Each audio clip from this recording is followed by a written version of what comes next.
So previously, I made a video about Joy Taylor being out at FS1 with a host of other people, including Emmanuel Acho, LeSean McCoy, Paul Pierce, Michael Irvin, Keyshawn Johnson, because they canceled 3 shows on FS1.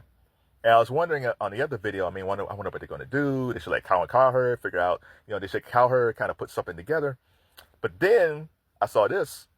There's rumors that there's might be some new FS1 shows, including maybe Tony Reali, Max Kellerman, and Kay Adams.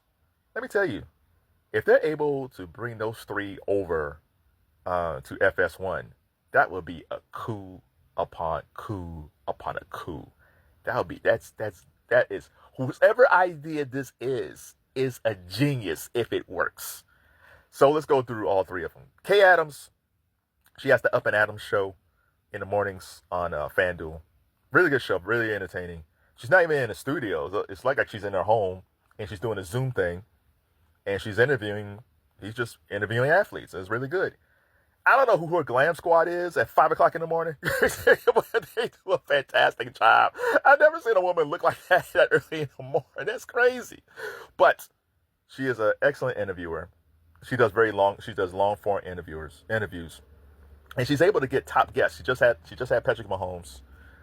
She was at some event that Kevin Durant was at, and she interviewed Kevin while he had just gotten traded to the Houston Rockets. So she's good. Like she's a tiny woman, but she's pretty connected. So if FS1, because I'm not sure how her deal is with FanDuel, if she can get out of her deal, but she can get out of that deal for FanDuel and take her Up and Adams show, or they'll probably rename it, and move it to FS1. Man, she'll have no peer, because currently the only real competition, you got Today's Show and Good Morning America, but you got Good Morning Football, but Good Morning Football isn't the same Good Morning Football. They lost too many people. It's a skeleton of what it was. It's not terrible, but if you watched the peak years when Nate Burleson was still there and Peter Schrager and Kay Adams, it was a fantastic show. It was like must-see TV in the morning, but those 3 are gone. So the show is a husk of itself. People I think will still tune in because of football, but if you take that if FS1 brings over Kay Adams and they're up against Good Morning Football, she'll automatically bring that crowd over, and then she'll bring in the crowd who's watching her on Up and Adams. It's a win-win, man, if they can pull that off. So that would be a coup. Max Kellerman, listen, man, Max Kellerman is the people's champ. Now Max, he has been MIA for almost like 2 years or so, because what happened was they bounced him from ESPN, but I think for the most part, they paid him from just sitting at home. And they did a lot of ESPN talent. He won't be the only ESPN talent, I don't think, that would be coming to FS1, because there's been a lot of people sitting around for a year and a half or 2 years not doing anything, because basically it's almost like a non-compete. So they got paid their full contract, which is crazy to me. I don't know why you would pay someone for almost 2 years to sit at home where you could just put them on TV. It didn't make any sense. So Max's contract is either up or nearly, I think it's up. So if you bring him over, that would be great. But Max can't have a solo show. Max needs someone, a co-host. And when he was on First Take with Stephen A., it was different. It was different than when it was skipping Stephen A., because Stephen A. are basically the same dude. One's black, one's white, but they're basically the same guy. Max was pretty cerebral, and I think he frustrated Stephen. Now, Stephen A. would swear, I did not push out Max Kellerman. I did not push him out. But everybody knows he did. I don't know why Stephen's lying. He pushed out Max, because sometimes Max got the better of him on the debates. These things are true. So they pushed out Max. They gave Max a show. It didn't quite work out. If they brought over Max, if I was running FS1, I would also call Marcellus Wiley. Max and Marcellus had a show in LA, which was very popular. And there's a great chemistry between Max and Marcellus. And to this day, Max and Marcellus are still tight. Now, I guess the only rub is Marcellus did work for Fox Sports and they got rid of him. So there might be some bad feelings there. But if that management who fired him aren't there anymore, if I'm new management, I'm reaching out to Marcellus saying like, hey man, we really enjoy what you're doing on YouTube with your YouTube or podcast. How would you like working with Max again? I'm telling you. Or if Max calls him up and say, Marcellus, I want you to work with me on the show, and they will take over probably that undisputed spot, I think Marcellus would do it. And that's what I would do. But again, I don't know if they're doing it or not. Max might want to do his own show with his own feel and maybe not include Marcellus, which is totally fine. But if that's me, and you still have and to go up against First Take, because First Take is still number one, I definitely would put Max and Marcellus in that undisputed spot, previously held by Shannon Sharp and Skip Bayless. But again, they have to decide what they want to do with that.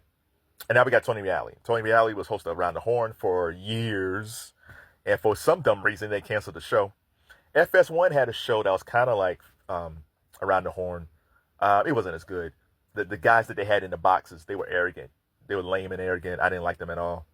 So I'm glad that show got canceled. But if you bring in back Reali and just basically recreate Around the Horn, basically maybe not with the same people, but people that's very engaging, the same way he had the show back on ESPN, I think that show would work. And you would put that on after maybe Broussard and Nick Wright. You put that on after them, maybe. And maybe make that an hour show or something. But it all depends what Reali wants to do. Maybe Reali wants to do something totally different. Maybe he might create a hybrid of Around the Horn and PTI. I don't know. But man, I'm telling you, if they're able to bring in Reali and Kellerman and Kay Adams, especially Kay, Kay to me, more so than any, if you say Kevin, choose one, if you can only choose one, I'm choosing Kay. If they can get Kay out that contract and move her to mornings like FS1, that might be the second best show on Fox FS1 after probably Cowherd, maybe, if they do that. But regardless of what they do, I think it's a good move. I'm glad Acho's gone. I'm glad Shady McCoy's gone.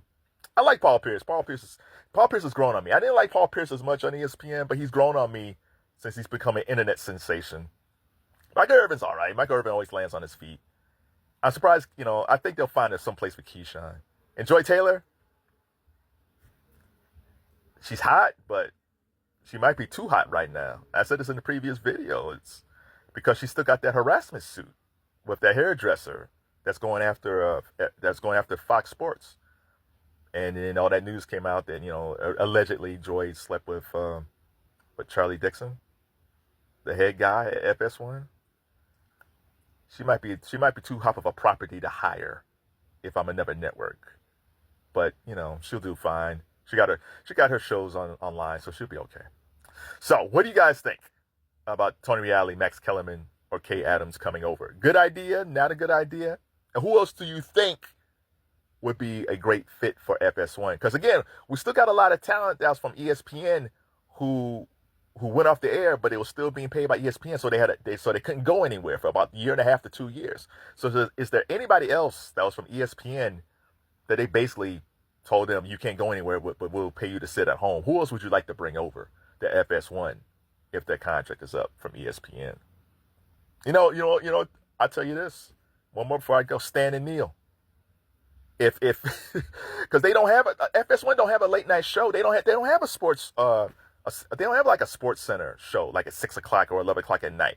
If I'm FS1, I'm bringing over Stan and Neil and putting them on maybe late at night, like 11 o'clock, 12 o'clock. I would do that, or 7 o'clock.